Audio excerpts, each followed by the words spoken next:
Hello everybody, Morphin97 here, and I'm back with another video.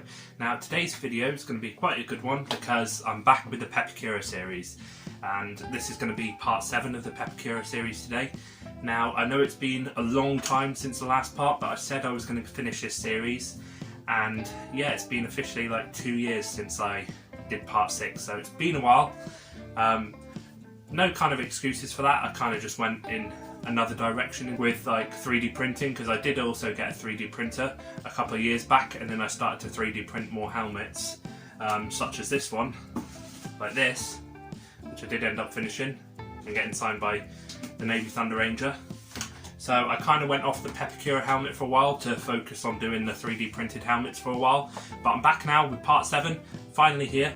So in this part, what I'm going to be doing is I'm going to be adding some filler to the gaps and things and sanding that down to make sure it's a bit more smoother. I'm also going to be adding the restoration keys inside the helmet so the helmet doesn't wobble when it's closed. And I'm going to be doing some more rondo on the inside of the helmet to smooth all that out. And also I'm going to be doing the breathing holes for the helmet, so I'll be drilling into the helmet and doing some breathing holes by the mouth bit. And also lastly, I'm going to be doing a primer coat on this helmet, so I'm going to be doing a filler primer coat on the end, and that'll be all in this video, so lots to see in this video. So as always, I hope you enjoy, and let's get right into the video. I first started off by filling in any of the small imperfections in the helmet using this red glazing putty.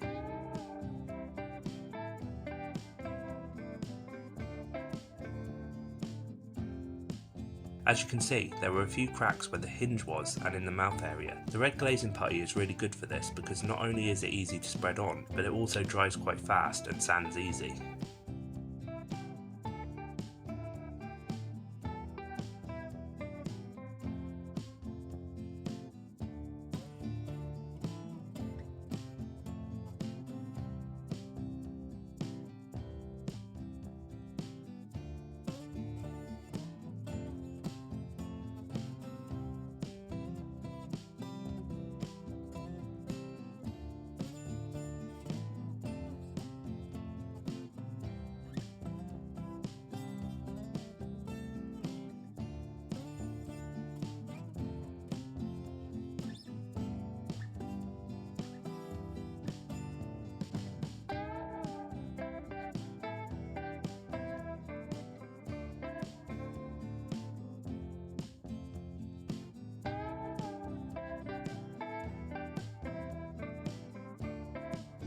Next comes sanding all the spots I applied the glazing putty to. Whenever you make any helmet, you will find most of your time is spent with the sanding process. This took me around 1 hour to do.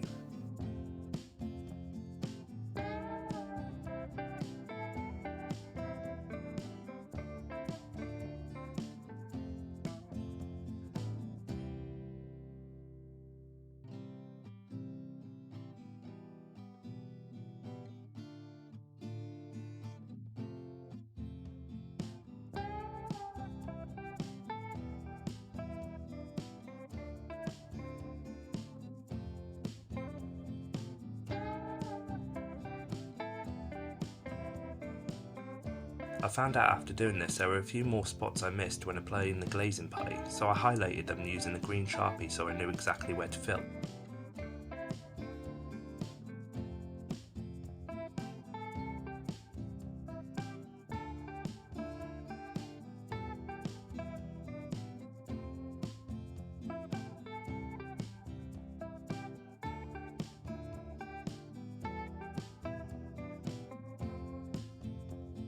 I also decided to re-engrave some of the detail lines I did near the visor and the mouth, so I just filled in the old lines and re-engraved the details following the green Sharpie markings.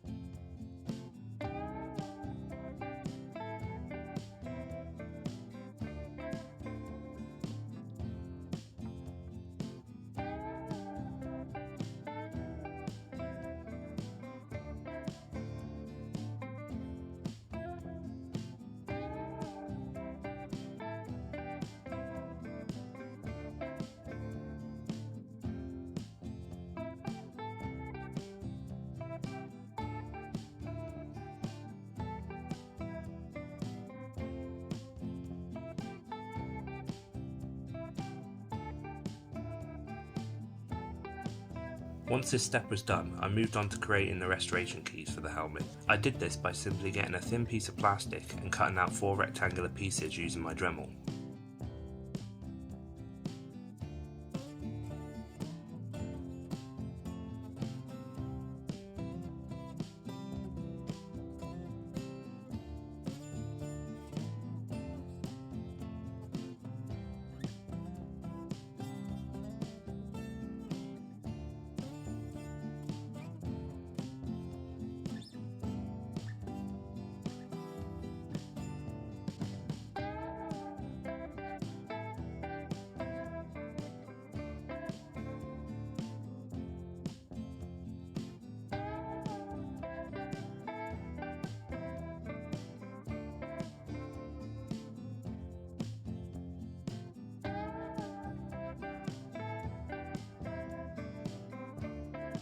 I also sanded down the edges to avoid getting any cuts.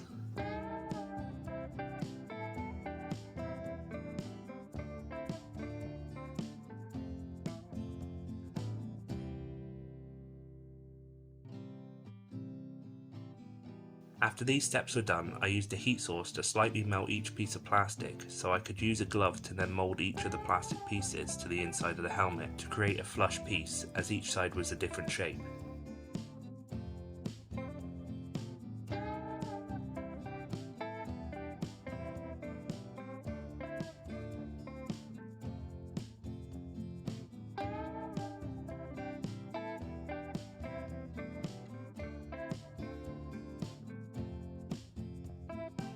I also numbered each piece and put numbers on the side of the helmet so I knew exactly where each piece went.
When it came to attaching the restoration keys to the helmet, I just stuck some clear glue dots on each of the restoration keys and then attached them to the corresponding numbers on the helmet as a temporary way to hold them in place for the next stage. The glue dots worked really well for this.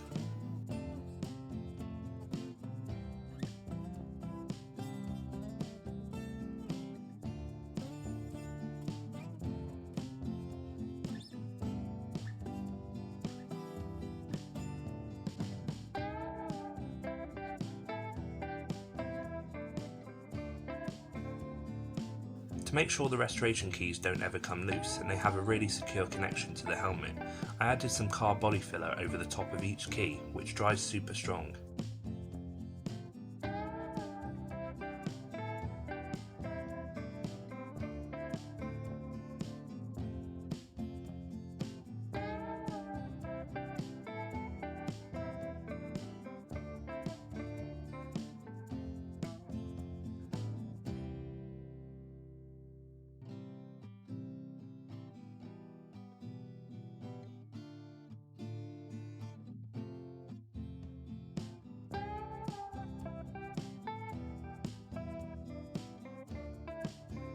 To save some time on sanding these down, I sanded down the majority of the car body filler using the sanding attachment on my Dremel, and then just hand sanded it smooth afterwards.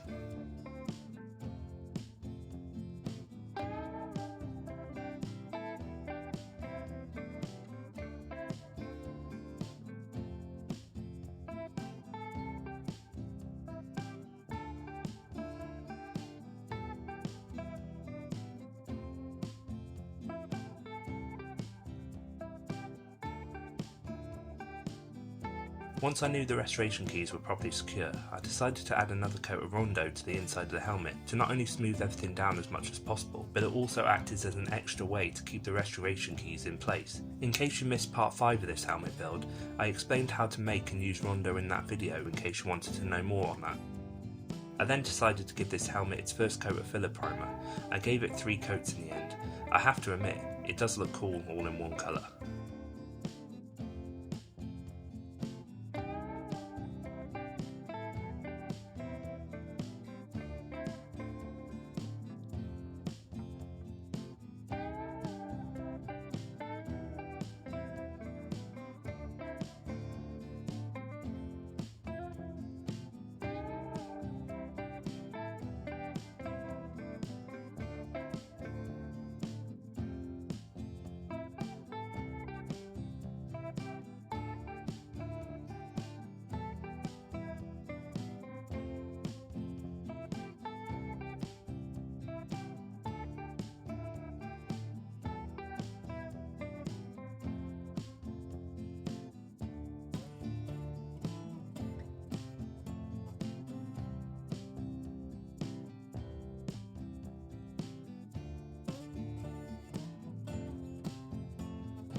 After adding this to the helmet, it really showed up all the extra little imperfections in the helmet I missed before, so I highlighted all these again using the green Sharpie and just filled them in again with the red glazing pie. You will find sometimes when doing a project like this you'll repeat certain steps multiple times.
I then gave the helmet a full wet sand to try and get it as smooth as possible.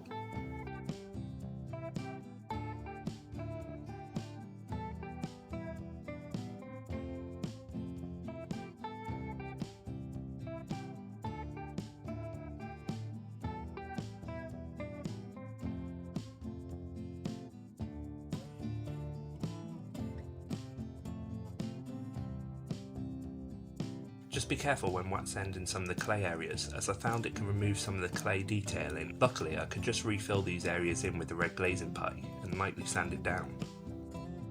I then gave the helmet another coat of filler primer in a different colour this time.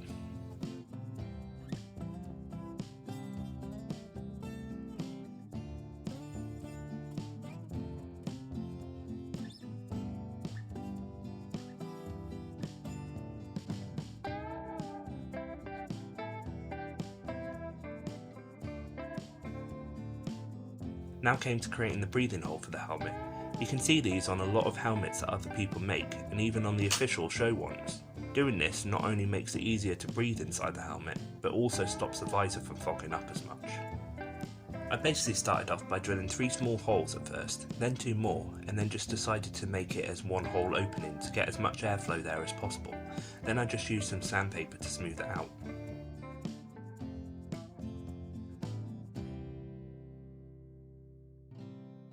I probably should have done this before adding the filler primer, as the drill damaged the mouthpiece a little, but nothing that a little glazing putty and sanding can't fix. I also filled in the breathing hole itself using the glazing putty, and did the same thing to that area as I did with the mouthpiece.